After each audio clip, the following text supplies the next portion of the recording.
Hey guys, Darren Clay, coach of Wise Ocean Pods, and welcome back to another episode of Trade Mode. This is Trade Mode going into round 5, so gather round, and we already have some very interesting news coming out early this week, which is going to shake up a fair bit of our trades this weekend. Obviously, I might as well jump straight into it. That is the news that Will Day is out for 4 months.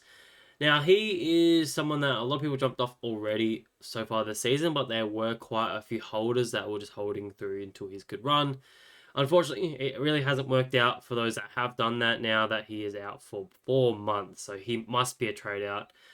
So he is definitely one that you need to consider. And he's got a lot of money on his head, right? So 844k. I don't think it's too far of a stretch to say that you can get him to a very decent player, particularly if you are downgrading the other side of things, and that's probably a good scenario to talk about this week. Is that there's a lot of scenarios there where you've got either two forced trades or you've got a player that you're really not happy with. Joel Freijah is probably a great example of that. That you're looking to downgrade. And then obviously having to trade out all day here and there, then you can easily go one up, one down, and that's exactly how I'll be going this week. Pretty simply, I wouldn't be overthinking it too much. There's some pretty good options which I will discuss at the top range that you could grab if you are keen on them, and there's a few underpriced ones as well which I'll mention as well. So, Will Day, massive news, 4 months out. You have to trade him out. Very similar to the likes of Nathan O'Driscoll, who is probably more highly owned, especially in the top sort of say 20k. I think he's about 80% owned at this point in time, even though it's only about 30% realistically in the fantasy game. But he is out for 4 to 6 weeks with that ankle injury, which is a massive shame. He's been a great mid-pricer for us since the start of the season, going up over 200k so far, and was looking to go up even further than that. Obviously had Richmond this week, which would have been a very juicy matchup for him, as he is quite impactful and knows how to find the footy. So huge loss for everybody, and we're on the same boat here. So this is a big bullet for the fantasy community. And like I said, I think if you don't have at least one bullet this week, you have been kissed on the absolute tip this week. So yeah, consider yourself lucky, and hopefully you've got a bit of a step up ahead of the competition this week. But yeah, here's another one that needs to go. 4 to 6 weeks, that is far too long to be holding somebody. So he's got money on his head. He can definitely go. Now, I guess the question is that a lot of people is looking at is it worth jumping off these two guys because they're not playing this week, pretty much because they're injured, right? Or is it worth jumping off the likes of a Joel Freijah instead, who is the second most traded out player so far this week? Obviously, dropped the stinky 44 on the weekend, just not scoring the potential that he has and what we've seen him in the past. Has a decent role where he's getting about 30% CBAs every single week, and he's just not capitalizing on that. Whether it's just he's just not racket. Well, I don't know what it is. He's just not a great fantasy player for us at this point in time. He's showing he's capable of it. 28 disposals, 6 marks, three tackles in his first game, but since then it's been just downhill. So he is definitely one I'm looking to jump off of, and I'd probably do recommend people jumping off him probably before the likes of a Nathan O'Driscoll this week. I think just because you have such an easy outlet from a Joel Freijah, particularly if you didn't grab Riley Bice, who obviously is a number one target this week, if you didn't know that.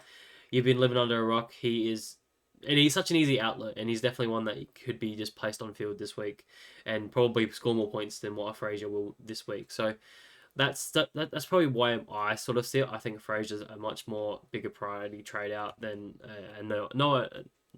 Nathan O'Driscoll, in my opinion. Just because I think you trade Will Day before Nathan O'Driscoll just because of the money on his head, 200k extra.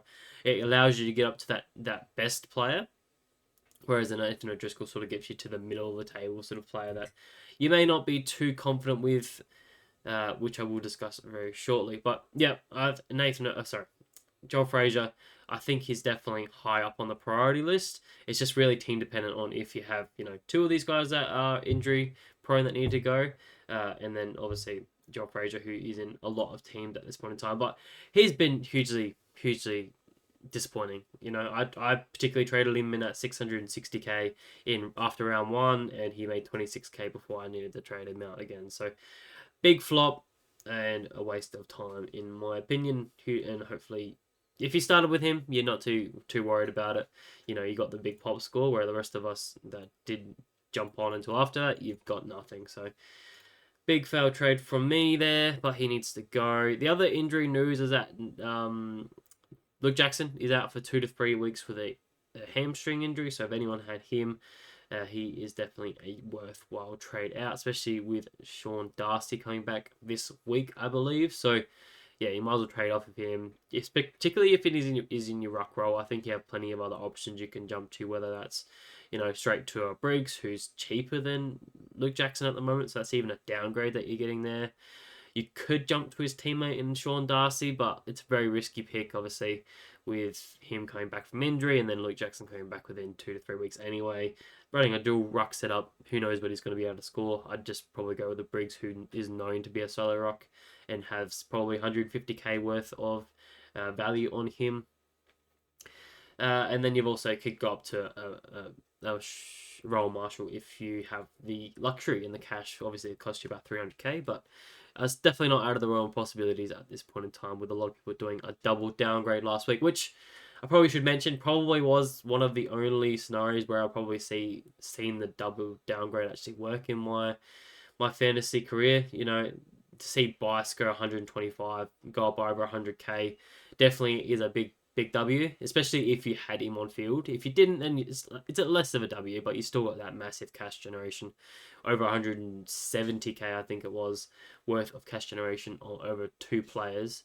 If you got off two dead rookies, then you're absolutely laughing. So definitely was a worthwhile double downgrade last week, and you probably stacked a bit of cash this week to get a good upgrade, which unfortunately these these forced trades probably hasn't come at a great time for that scenario, because you probably got a bit of cash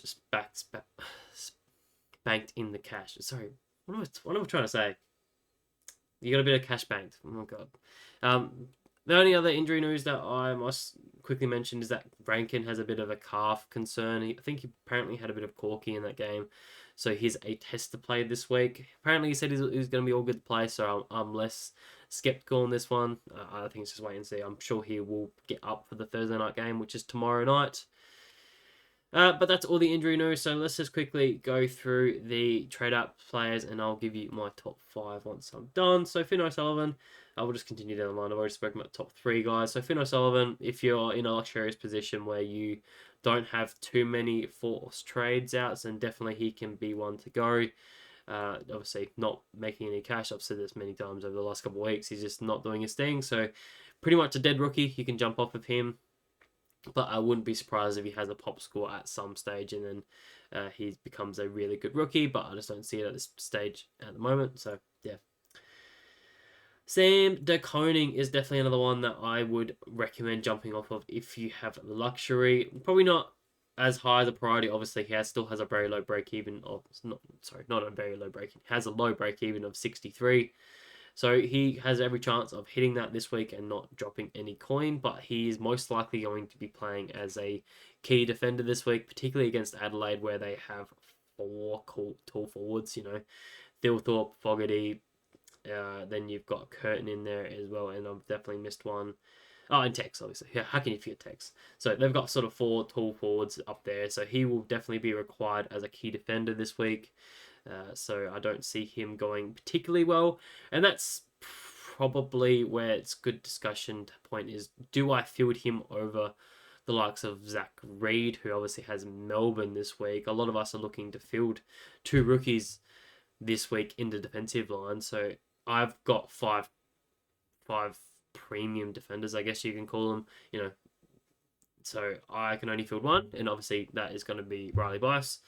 But there's every chance that I look to field Zach Reid over the likes of Sam De Koning this week. I would love to loop, but I'm not going to have the luxury this week now that we're out of the best 22. So just have to trust my gut there and see what I'm going to do. But absolutely, I think Sam De Koning is definitely one that will need to be traded out. If not this week, then absolutely next week, because his role is shifting. Is not going to be scoring as well as what we expect them to do. Obviously, they've got some defender stocks down at the moment with Jack Henry going out with a hamstring injury for 4 weeks as well. So that further cements that he'll be in the back line for an extended period of time. I can only imagine that Blitzarves is probably going to come back inside the squad, and that probably means that all hope of him being Sam De Koning being a ruck rover sort of sub in is going to be diminished. So I think he's going to be playing as a key back purely, and I still think he can hit a 60, but it's probably at the limit, I would have thought, unless they do what they did last week and just absolutely chip it around and get 15 marks each. But I don't think they're going to be able to do that against Adelaide, who are a bit more of a tougher matchup than what a lot of people assume they are on the rise this year. So I think he is definitely a high priority. Moving down the list, if you have Sam Taylor, absolutely. It's time to jump off. 35 on the weekend, dropped 18k. He's going backwards now and reversing all the good work he did early on in the season, going up in that, making that extra bit of coin for you. He should have moved off weeks ago, but I understand a lot of people have had other issues. Already spoke about Luke Jackson. He needs to go.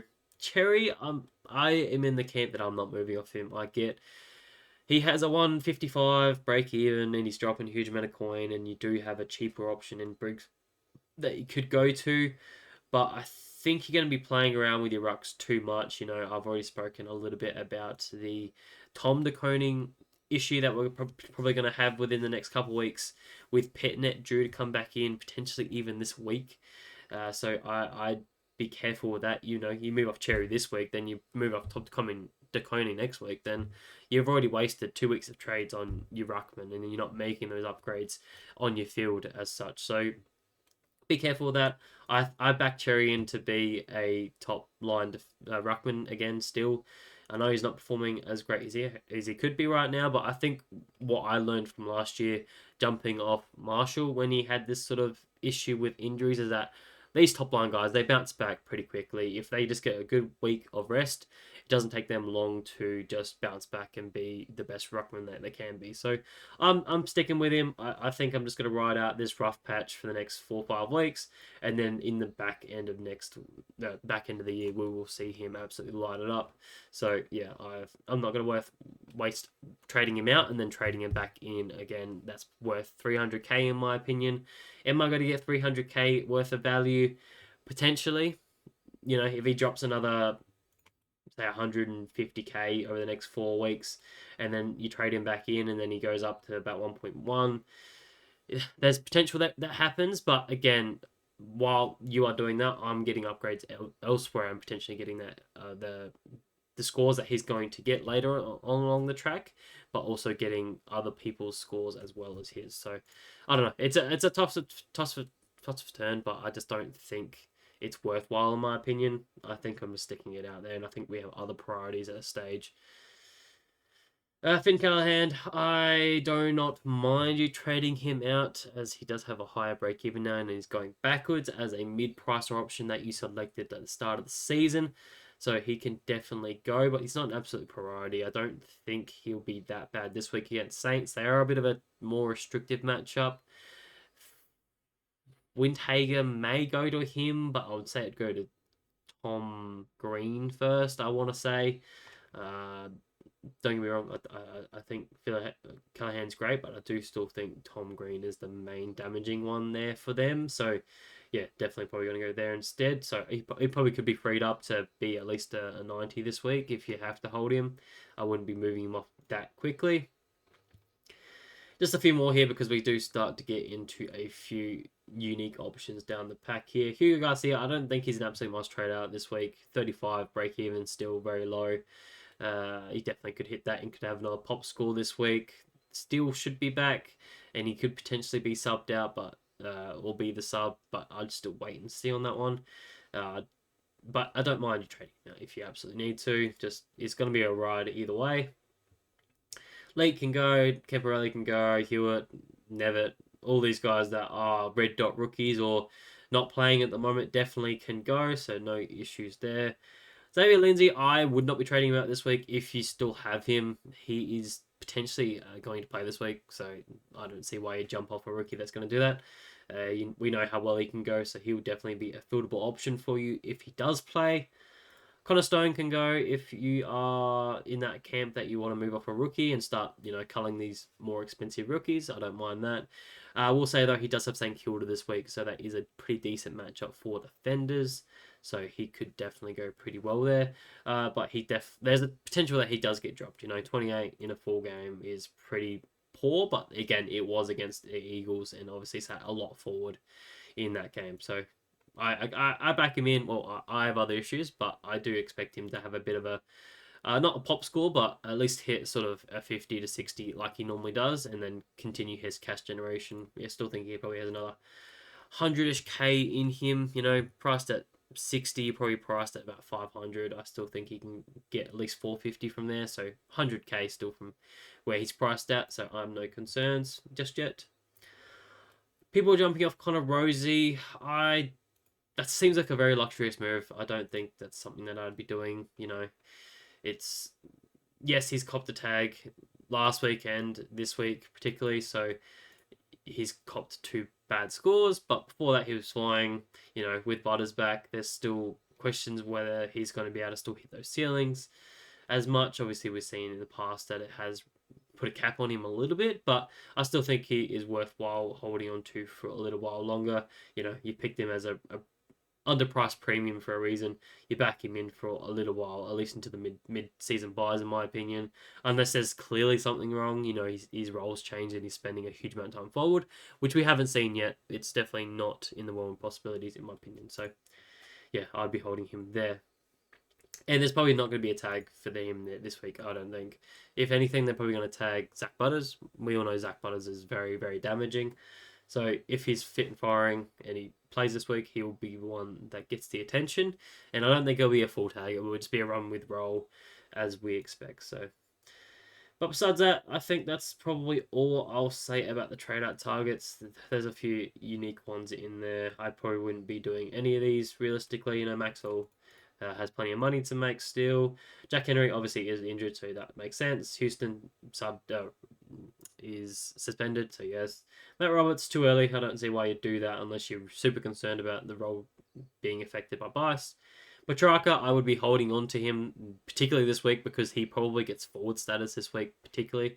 I think as long as he doesn't play full-time midfield this weekend, it's pretty much guaranteed that he will get forward status, and then he potentially is going to be a top 6 forward for us this year. So definitely be worth holding on to him and potentially be a hold for the year. So don't be trading him out there. Farrell can go. He's done. I wouldn't be trading out Pryor. I don't know why you do that. He's got plenty of money still to make. And up against the Ds, he's got a very good matchup. And Rivers can go. Rankin, I don't know why you do that unless you have more news than I do that he is done for a little while. So, yeah. That's all the trade out targets. Now, we'll move into the trade in targets. And I want to try and do something a little bit different. I want to try and go by position. Silly me. I should quickly go through my top 5 trade out targets. Always forgetting. So, my top 5 trade out targets quickly is Will Day, number 1. Has the most money on his head. In and out for 4 months. Plain and simple. Number 2, Nathan O'Driscoll, out for 4 to 6 weeks. Plain and simple. Got plenty of money on his head. Joel Freijah, probably could slot in between those two. As I said, it depends if you have both of those 2 top guys. Then I would probably move on. Sorry, if you have the top 3 guys, then I'd be having Joel Freijah ahead of Nathan O'Driscoll just because of the potential he loses cash and he has more money in his head than Nathan O'Driscoll. So I'd be doing that. But if you only have one of the 2 of Will Day or Nathan O'Driscoll, then Joel Freijah slots in there at number 3 for obvious reasons. 4, Sam De Koning, obviously obvious reasons I spoke about. Role change, key defender, not good for the fantasy. And then you got number 5, just rookie fix-ups, whatever red dots you have. Cash generation is still key at this point in time of the year, so you want to keep your bench hygiene really well. I can't speak my words today, but yeah, your hygiene really well. You don't want to have too many red dots at this stage. So yeah, keep them moving along and keep ticking along. So yeah, there is my top 5.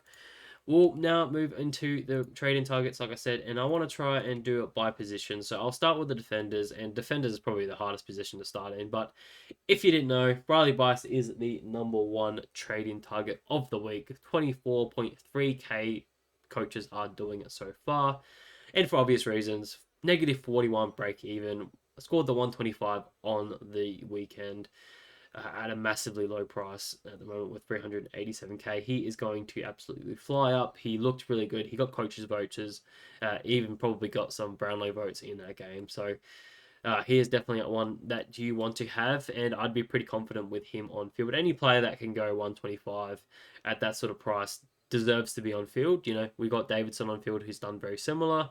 He seems to have a pretty safe floor of probably being about a 60, if not 70. So pretty keen to keep him on field for a little while longer there. So get him in. But if you're looking for, you know, a upgrade target as such in the defensive line, that's where it does start to get tricky. I might as well bring up my top 5 trade-in targets for defenders this week. And I do start with Tom Stewart, and I think he's probably just the safest option at the moment, just because we know he's underpriced. Like, he obviously had that 9 back in round 2. He's gone down a fair bit of coin, like 100k so far this season. He's now sort of evened out his break even and potentially going to exceed that this week. It does suck that you have to lock it out on Thursday night. That's probably the only disadvantage of doing it. And I don't love the options in the back line, I must say. But he is obviously an easy one that we expect he's going to be there or thereabouts around the top 6 defensive line. If I would like this, I would be more confident with him if I saw more of this midfield role, which we saw early in round 1. But he did not play any midfield at all on the weekend. Maybe that was just a bit of management. You know, he's still coming back from injury. They just want to keep him under management. And we may start to see him start to get a bit more included in the midfield as we saw early on in the season, and that would be a much more fruitful role for him, where he's getting more tackles as well as getting the marks and going back and doing kick-ins and stuff like that. Is definitely the best role in fantasy we can see, and I do see that in his future. I just don't know when it's going to exactly happen, so I don't mind jumping on him at this low price of 805k and just riding the price rise as it sort of comes up again. May not be as extreme as what we expect it, but there is obviously risks with him being a bit under the injury cloud, and we know Tom Stewart, it doesn't take much for him to get a bit of a knock and then he's sort of done and dusted. So, and the Geelong factor as well is something that needs to be mentioned. So I don't mind him at number 1. He's probably an easy upgrade considering he is quite cheap, and if you don't have the money to get the top guys.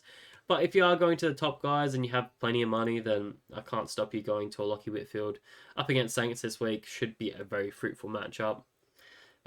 Priced at 117 though, so you are paying well over is what you sort of expect from him. But decent run over the next couple weeks, if not to the early buys. You know, Western Bulldogs very easy matchup for defenders. Got Geelong as well.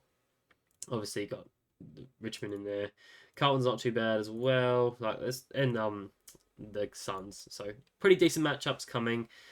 Probably don't see too many tags coming his way. He may get a bit of attention, particularly this week. Whether that's a Windhager just spending time on him forward, but I don't know whether they're gonna go the tag in the midfield or go tag in the defensive line. It depends where they're probably getting beaten the most. If they're not winning it out of the midfield, then maybe it goes to Whitfield. When I'm thinking about their most natural sort of starting positions, Windhager's typically been starting on the half forward mark, which would be Lockie Whitfield, and then rolls into the stoppage to tag someone. But if he's going to be starting in the half forward, he may just tag Lockie Whitfield. So be a bit concerned with that one. But again, you probably don't want to focus too much on tags all the time. The other tag you may get is obviously James Jordan tag. That's the hardest tag in the league, so that's probably one that, again, may or may not go to him. Obviously, there's so many different options there at GWS that it could go to, so it's not absolutely locked in. And that's probably the only other tag I can see happening before the mid-season buy. So not a terrible run in terms of tags. You've got the next two in the next four potentially is the scariest part. But again, he's one that you just lock away for the year and just don't worry about it. So you don't even watch his cash. So don't mind that. Harry Sheezel's the other one who isn't on this list. And I put him mainly here. What have I done? What have I done? I'll put a space in there. My bad. Harry Sheezel, I just, especially the thing that I liked, obviously, he went into the back line at the start of the first half in that on the weekend's game, and he obviously racked up. I think he was on like 80 points at half time. We obviously know how quickly he can rack up in that halfback role. So if that's something that's going to stay, he is actually underpriced at the moment. I think he's priced at about 106 or something like that. No, he's priced at 112, I think. Sorry. So he's still underpriced for what he can do. We've seen him go 120 in those sort of ranges as a halfback defender. Not taking kick-ins like he used to, but definitely was receiving them a lot. So, yeah, definitely loving that. So if you think that role's going to stick, and if we get confirmation that role's going to stick, then absolutely I'd be jumping all over Harry Sheezel. He is a fantasy gun. So, yeah, definitely keep that in mind. Lawson Humphreys is the other one if you're looking for a bit of a cheaper guy as well. Very similar priced to Tom Stewart, so you could just argue you go Tom Stewart for an extra like 7k or something, whatever it is. But he probably has a little bit more in terms of he is going to rise up in cash a little bit quicker if he can continue at this scoring rate. Probably gets a bit more responsibility with Jack Henry out for a little while. He's taking kick-ins, but he is terrible at taking kick-ins. Kick-in data, if I quickly go through this. He does not play on. He took 6 kick-ins last week, but only played on 3 times, and he took 2 on the weekend. Took 4 and only played on 2 times in the weekend. So, not the best at taking kick-ins and getting and capitalizing on those points. So, not the fantasy sort of gun that we're sort of expecting from him. He's going to be very up and down, but he's making cash.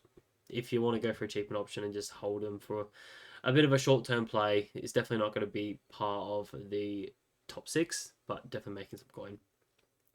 And the final one, I'm still not convinced that you can turn off from Max Holmes, sorry.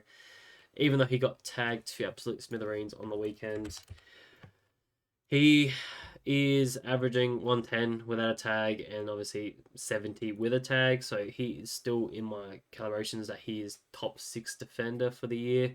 So at this low price of 646k, sorry, 946k, I think I said 600, then you can't argue too much about that. Yes, the break-even's high, so you could wait a little while longer and wait for a better run because the run isn't particularly great. Adelaide hard, and then the Hawks are one of the hardest matchups so far this year. But again, if you're struggling for cash and you're just looking for a cheaper option, these guys can be ones that you could just consider and just lock away for the year. I should go back to the main list to see what everyone else is doing. Saturday Holy, if you're looking for a defender rookie, definitely could be a potential. I probably would wait another week. He played as a sub, came on, scored 17. 37 break even. You're not really getting ahead of the pack there. He could come out and play a full game this week and put up a very decent score. So I don't mind it, but I think there's other people you can jump on. So yeah, take that as well. Too late for Connor O'Sullivan, in my opinion. He's nearly 500k. That's far too much for me to be paying up for a rookie. I just couldn't do it. Sandy Brock. I'm very skeptical on all of these the Eagles rookies. They've obviously brought in a lot of them at this time of the year at the moment, and they could very easily be dropped. So I have no idea on their their job security. So I just have no confidence in them at all. So I probably wouldn't recommend jumping on them at all. Jack Sinclair, he's already priced at like 110-ish or 109, I think he's priced at already. So you're not getting any value out of him unless you actually see him averaging 115. I just don't see that being possible. Tough matchup this week against GWS, so I only see him going backwards and potentially even copping a bit of attention if they want to run with a Bedford on somebody, I think Jack Sinclair's the obvious one that they target. So be wary of that when trading him in. Miles Bergman, I just don't think you're doing it. They've got a bit of a tougher run coming up now. You've missed the two sort of pop scores that he's had with 104 and 113 against two easier matchups. You could even say the whole season so far has been an easy matchup. He runs into two harder matchups this week. So I just don't know if it's that worthwhile, even though I do own him. Low break even, as I said, as we all know. So it's not the worst thing, but I just don't know if I see the upside much. What is he priced at? He's priced at probably about 85, roughly about that. So if you see him going 95, then he probably has another 100, 125 something K to go. So be careful. But yeah, I couldn't recommend people bringing him in, especially with him being so lowly owned. It is a very risky game. But I'll probably finish it off there with the defenders. I think we've got plenty of defender options that we've discussed already, and obviously the main one you're going to is Riley Price. Midfielders is the next one that we need to talk about, and this is probably where a lot of people are shopping this week because of the Will Day out and the Nathan O'Driscoll out. So a lot of people are looking to upgrade this week, and it's hard to go past Andrew Brayshaw, in my opinion. You know, the matchups there, he's found some form in the last 2 weeks, going 110, 112. He should hit 120 again this week, quite simply. You know, he's loving his footy by the looks of it. He looks happy. He's tackling pretty strongly. The only concern I have, and it's something that I have addressed, you know, across the preseason so much, is that Fremantle are not chipping it around. They're not playing this chip mark game at all. They're just looking to handle and run. So that means he's not getting any marks, which puts a limit on his ceiling. Yeah, I think last week if it was the Fremantle of old, he would have gone 150 because he would have probably had 5 or 6 marks, and that would have easily got him to, you know, a very, very handy score. But they're not moving it like that anymore. They're very much gone to a game shift, which I've spoken about, that they just want to run and dash and handball receive all the time, like Richmond did back in their premiership winning days. So it does put a little bit of a ceiling on him, and does make me question what his average is going to be by the season end, whether it does have that extra 5 points, because he is priced at 104 at the moment at his price at figure. So you got to probably wish he had 5 or 6 points of upside from this price range to be a worthwhile pick. Even saying that though, I think the run itself is enough to say that over the next 6 to 7 weeks, whatever that is, 8 weeks, sorry, he could be in the top 8 midfielders. So if you're looking in that terms, then he is absolutely a smash pick. And he's one of the only midfielders that probably doesn't get much attention this week particularly. You know, other options that I've considered is a Zach Merritt. He's got Melbourne, so you'd think a Sparrow instantly tags him if they're going to continue with their tagging right ways, which I do think is going to be the way that they go ahead and do things now. Obviously, it didn't work last week, but I don't see why they're going to change it up. So Zach Merritt maybe get a bit of attention, and he's also very highly priced at the point of I think he's at 115 or something like that, roughly. I probably should check this. 115. So he's at 115. So you probably want him to go 120 for the next, at least the next 2 months, which I don't think it's out of the realm of possibilities. Like, they by far have the best run until the mid-season buys. So if I just do this here, where is Essendon? So look at that run. They have no hard matchups at all. Not one. For the next, what's that? 2, 4, 6, 8, 10, 11 weeks. No hard matchups at all, which is phenomenal to think about. And obviously, if you've started Zach Merritt, you're laughing because you've got on him at a cheaper price than what he started at, I believe. No, he's gone down 2K for the year, so you pretty much got him where he's at, but you've already got him, so you're not having to do anything. But he's a massive captain option. Probably not going to get too many tags in that run. If I just quickly look at that again, Melbourne maybe, Sydney maybe gets the James Jordan, but that's probably about it. Maybe O'Connell from Geelong, but that's about it. So 3 tags over 11 weeks, you absolutely can take that. I wouldn't be questioning that too much. And yeah, he probably can average 120 in that time as well. So definitely is a worthwhile pickup if you've got the cash. Just be careful this week if he does get a bit of attention. Sammy Walsh is one that I haven't heard many people speak about this week particularly. I don't really know why, but considering he went 173 on the weekend, obviously found a bit of form after he's coming back from injury, so he is definitely on the rise. Obviously priced quite lowly, very even lower than Andy Brayshaw at this stage of 104. Someone that has gone 110, and again a good run of games coming up. Not as good as some others, but definitely some very decent run here. Particularly the next three are great, so he should be absolutely flying by then. Unlikely to get much attention because of Kipper's in the side, and yeah, I don't see why you wouldn't be looking at him at the same sort of price range of a Brayshaw there. So I like him. If I had the money for him, I'd probably go with him. Just probably having a bit more of a ceiling. I think he has more of an upside. Like I said, that Brayshaw just probably doesn't have the upside that Walsh does, just with the handball receives, where Walsh really works hard to get the plus sixes. 7 marks on the weekend, 10 tackles. He's got to kick up the arse, so he's definitely working hard a lot more, and his time on ground definitely ticked up on the weekend. So only means he's going to get more time to get the ball and get the pill and be the Sam Walsh of old, right?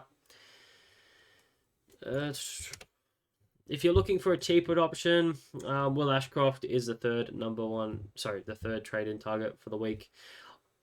I think it's widely known that I'm not a huge fan of Will Ashcroft. I haven't been all preseason. I don't know if I see the upside that other people do, but he has made the list at number 5. If you're really struggling for cash and you can only get up to this sort of range, then he is making coin. Probably has 5 points of value at least, well, at most, in my opinion.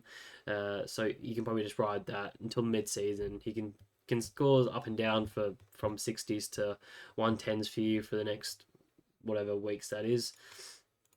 Very unlikely to get any attention, obviously, with Neil and Dunkley in the side and Zorka as well back there. So never going to get any attention. Priced at 870, can't really ask too much, so he should be fine there, and probably is a very easy swap from all day. I'll talk about Merrick as well. I'm trading him in this week just because I didn't trade him in last week, and I do still think he's a smash pick. He's priced at 57. I think he can push 80s in a much better matchup. Obviously, last weekend was a tough matchup against GWS. So I think he will be able to get a lot more of those marks up in the next coming weeks against easier opponents. So yeah, I'm pretty keen that he can push 80s, if not 90s, particularly in the next 4 weeks. So wanting to jump on board and ride that cash generation, and it is a very easy swap from Nathan O'Driscoll. The other one I had on my list was George Hewitt. I threw him in there as number 4 just because I'm not really feeling too confident about these other guys. I don't agree with paying up for the guys like Josh Dunkley at this time of year. It's way too expensive for me. It only takes one bad score like a Zorka on the weekend, and then he's massively dropping in price, and people will get him cheaper. You got to search for value at this time of year. People are looking at Caleb Sarong, but the way I look at it, I'm looking at a tag next week at Sparrow, and then you're looking at a Windhager's tag in round 8. So you're signing up for two tags in the next 4 weeks is not ideal, and he's going to very, very up and down. And again, probably doesn't have the ceiling that you want from him. A 120 with 38 touches is pretty poor in my opinion. You'd at least expect a 150. Just no marks at all. It's just not in their DNA to be marking at this time. He probably just relying purely on touches and tackles, and then he would need goals to really get that extra bit of scoring potential. So I don't think he's going to be one that absolutely kills it and gets away from anyone else. He can average a solid 105, 110 for the next period of time, but it's not going to be anything ballistic that is going to hurt anyone else. So I just don't know if I could sign up for it, even though he is a cheaper under the sub mil. George Hewitt is just behind him, and he has been averaging 111.5 over the first 4 weeks, and he's just such a super consistent guy, getting around the 25 to 30 touches each week, always tackles. He's his role is super consistent. He's never going to be moved out of that midfielder. He's that defensive midfielder. Never going to get any attention alongside Walsh and Cribber. So he just gets it done. And he's got a great couple matchups coming up in the next 3 weeks. He's going up in coins, break even to 77. He's probably going to break the mill this week, quite simply. And he's just one you could probably hold into the mid-season buy and then jump off at round 12. So you're riding him for 7 weeks. And I think in those 7 weeks, you got 3 very easy matchups. You'll probably average 110, 120. And then, yeah, you probably averages well over 100 going in that time frame. So, yeah, definitely not out of the realm of possibilities and probably not been spoken enough about, in my opinion. Tom Gross is definitely a worthwhile downgrade target. Not the highest priority, obviously. Probably something I should mention as well. My downgrade targets are Bice, number 1, obviously. Moraes is still there at number 2. If you didn't grab him last week, he's just over 400k, so this is definitely last week I'd be grabbing him. But if you've already got those two, then it does become a bit tighter in who you're going for, and that where does come where Cleary comes into it. I think he has the best job security of the next best rookies and scoring potential. I think he scored a 60, which comes into the forward line next up. And then you got Tom Gross as well at the Eagles. I don't trust his job security, even though he has shown some potential of some scoring capacity. So yeah, I don't mind him there. But that probably does it for the midfielders, I would say. Adam Chera is probably not a great trading target. Like I said, I think he is priced at about where he's going to finish up for the year. I think he's priced about 90 already.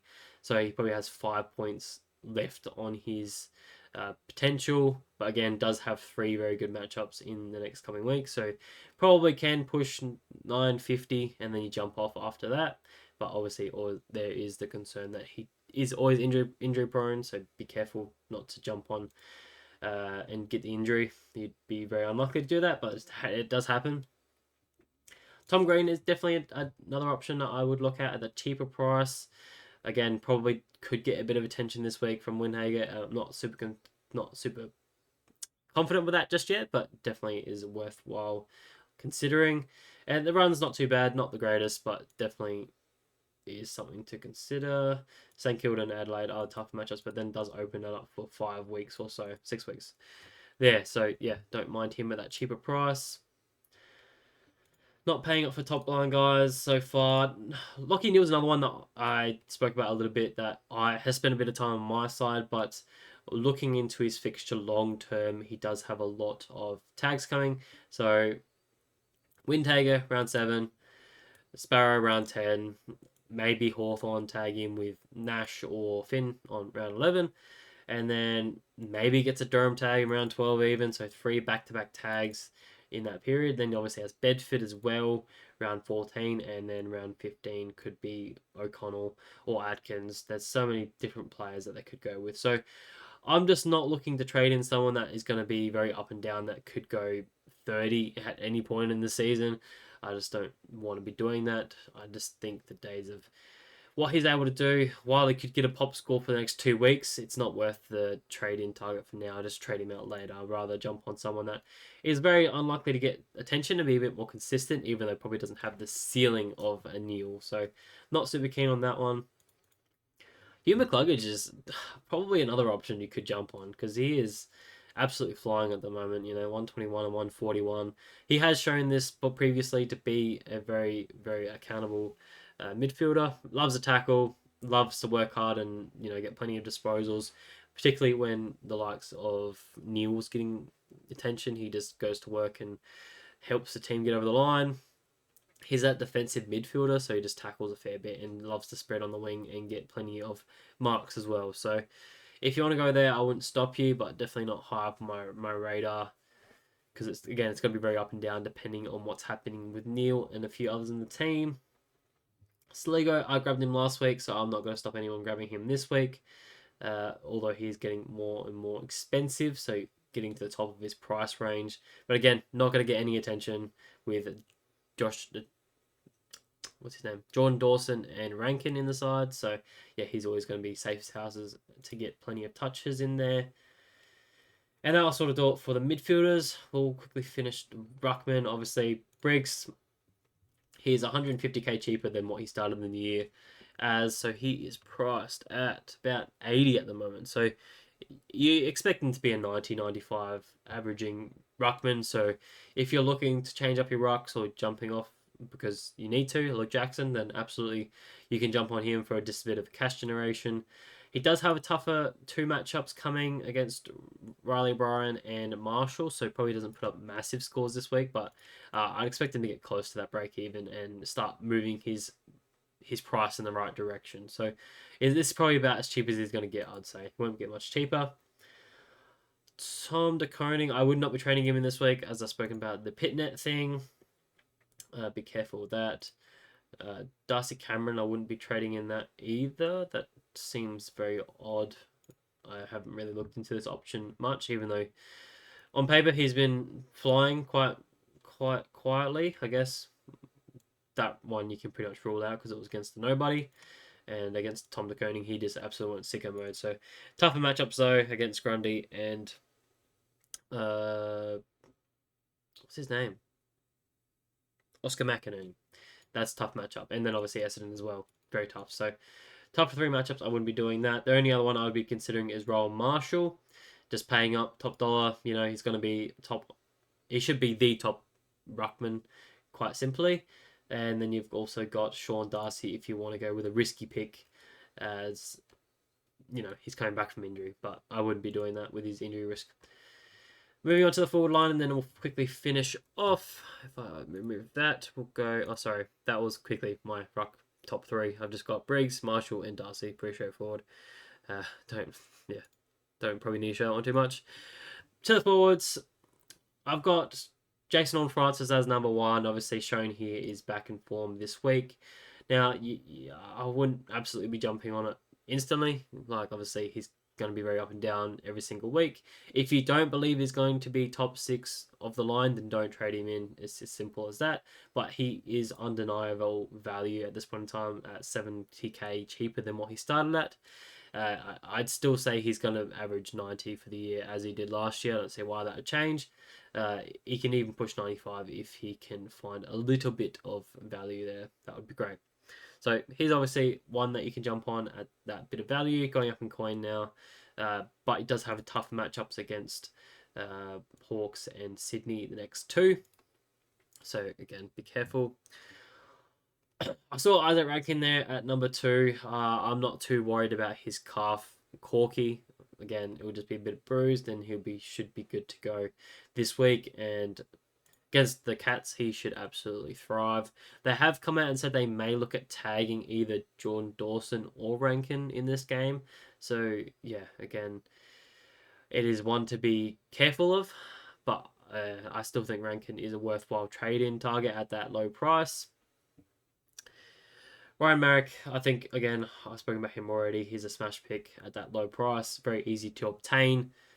So I don't need to speak too much on that one. And the last one was Nathan Caminiti. He is just quietly going about his business in that halfback role for St Kilda. Still very low break even. He's up to now 600k. Back to back sort of 70s and 80s. Very similar to what Marrick is doing, just not taking the kick-ins that Marrick is taking. So the job security probably isn't quite as there as Marrick. And obviously the additional 43k is not very great. So yeah, but getting 13, 9, and 10 marks definitely doesn't look sustainable. So he's definitely on the last on that option. So that's probably all I feel comfortable with going into. I know a lot of people are looking at Sam Darcy, but I think he's going to get a much tougher matchup this weekend, particularly against what's his name? Get him a name mixed up. Harris Andrews this week. One of the best key defenders in the league. He's going to get probably wiped out. Probably only kicks 2, I would say, this week, not 5. So even though he is averaging very highly so far this season, I don't think that continues against tougher matchups. Besides that, I wouldn't be considering Simkin now. Especially with Wardlaw coming back in, that probably pushes Simcombe even further out of the midfield zone. It means more points are taken off of and spread along that extra load. So yeah, I'm really keen to see what happens again at the North Melbourne with that extra cog coming into the midfield and how that sort of moves things around. So being mindful of that. But I probably think that's where I'll finish off today. Realistically, I've gone through all the trading targets. Again, my trades are as simple as Joel Frazier to Bias and Nathan O'Driscoll to Merrick. Does leave me 411k for next week to hopefully do a bit of a double upgrade potentially. But one of those upgrades may be as simple as a Tom DeConing up to Marshall or something like that. So I will play that by ear as we happens. But realistically, if you're having two of those major trade out targets in Will Day and Nathan O'Driscoll, you're pretty much going one up, one down. I think you go to Bias. If you don't already have Bias, then you're going to another rookie, as I said. That was Moraes. If you already have Moraes as well, then you're probably just going to Cleary, who I didn't actually speak about, but quickly. He's put up a 68, -1 break even. He's been in and out of the side previously last year, but with the injuries that they have at the moment, I think his job security is pretty solid, so he should be in there for a fair while. Didn't have any goals on the weekend to put up his 68, but again, it was against North, so probably not super consistent, but I still think with a low break even now, without any cash generation, he could make some decent amount of money and has the best job security of the lot. That is a forward, though. If you need a midfielder, then go to the likes of Tom Gross. He looks like he has the best job security of those sort of guys and scoring potential as well. So that's what I'll be doing. I'll be doing downgrade for one and then upgrading to a Brayshaw or a Sam Walsh on the other side. But if you only have, like me, you only got one forced trade out and then you've got Joel Frazier and you're struggling with money, then it's really trying to find that next best in the cheaper range to be a worthwhile pick just into the mid-season buys. Maybe Jake's make some cash. So I've just gone to Merrick. I think he's just a safe play at this point in time, even though it does mean I am holding a lot of coin this week. So hopefully that answers all your questions. If you do have any questions, drop them in the comment section below or go to my QU page for a personalized question. Besides that, I will catch you guys in my captain's video that will come out tomorrow. Please leave a like, subscribe, all that good stuff. You know how it goes. I'll catch you guys in the next video. Bye.